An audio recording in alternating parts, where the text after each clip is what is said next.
My ancestors woke me up this morning. They said, son, you do know what time it is, don't you? I said, what time is that? They said, it's wartime. How you doing, brothers and sisters, back in the States and the islands and Europe and across the African continent as well and all around the world. We're here live in KaBa, Uganda. And this one specifically goes out to all my Kemet New Know Thyself family and all my Kemetic scholars or brothers and sisters who study Kemet, whether under the master teacher, Ashra Kwesi or Mama Kwesi, or the great Dr. Ben, or any of the great ancestors who came and taught us about Kemet, peace be upon them. We're down here in the Kui land, in the home where land began, with the film being produced by Kui Land Productions, of course. And what we're talking about today is the Ka and the Ba.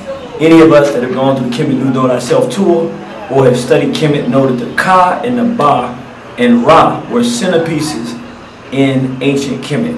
And now today, what we're about to show you through a few clips, very short clips, is that the source of the culture that built the pyramids and civilization on this planet stems from right in the heart of this homeland of Uganda, in the Buganda kingdom, with the Kabakas. And so now we're going to go into a little bit of information about the Kabakas, who they are, who they were, and where the origin of this whole Ka and Ba, spirit and soul concept comes from, and how it was taken from here and up the Nile, all the way into the place where we look and see civilization reaching a high point at one period of time in ancient Kemet. In Buganda, kings used to make their palaces, or used to build their palaces on strategic hills. One reason was to be or to have a strategic location. One reason was then to control major roads that were leading to the palace. Then the other thing was, in case of an invasion or rebellion, they could trace the enemies at a distance. Yeah, so that's why if you look, most of the palaces for the kings are on the hill. We have Kasubi, we have Rubaga. I think we shall talk about this. So then the tradition of kings or burying kings used to be, they used to remove their jawbones when a king disappeared. Okay.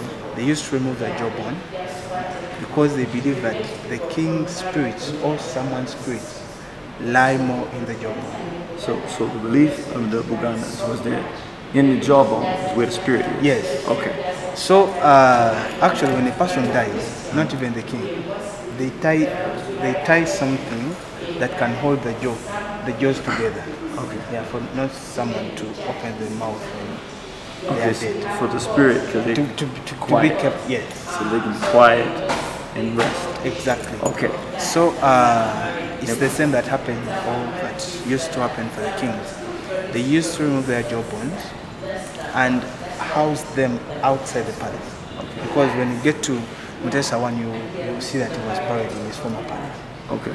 So they used to bury them outside their palaces to create another royal shrine that is believed to have that king's spirit at that shrine or at that site. And what is a jawbone called? What is the Ugandan word for that?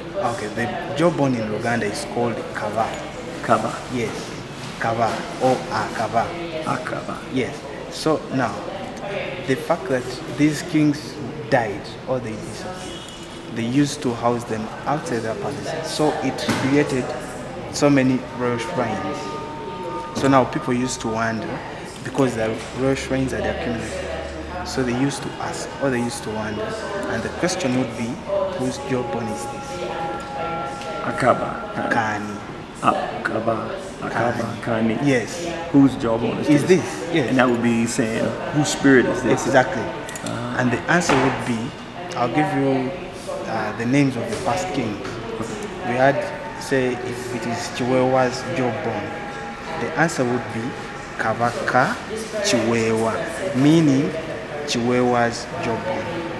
Okay. So it gave birth to Kabaka Chiwewa. So then any ruler would become known as the Kabaka. Yes. Okay, that's why it's the spirit of... Yes. So we have that title even up to now. The current king is called Kabaka Runa. Meaning, from the other one, that Mutebi's jawbone. Mutebi's jawbone, where his spirit is. Yes. Beautiful. All right, brothers and sisters. Thank you for tuning in. We hope you enjoyed it. We love you, and we'll see you on the battlefield. Straight black pride.